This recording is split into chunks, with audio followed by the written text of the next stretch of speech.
ক্ষমতায় যেতে আপনারা পশ্চিমাদের সাথে হাত মিলাচ্ছেন, দেশের স্বার্থ বিক্রি করছেন, আদর্শ আকীদা বিসর্জন দিচ্ছেন।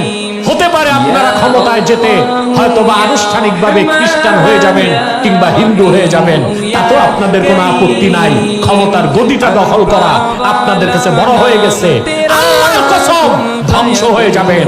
বাংলাদেশে আর রাজনীতির সুযোগ আপনাদের হবে না, কারণ আপনারা আল্লাহকেও ধোঁকা দিতে চান, আল্লাহর বান্দাদেরকেও ধোঁকা দিতে চান। কারণ তোমরা তো এখন ধরাকে সরা জ্ঞান করতেছো, কাউকে তোয়াক্কা করো না।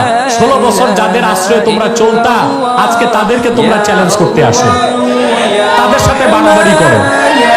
তো তোমাদের মধ্যে তো ঐক্যের কোনো চিন্তা নাই। ক্ষমতায় যে গাড়িতে ফ্ল্যাগ উঠাবা কতক্ষণ এই ফোন দিতে পড়ে গেছে।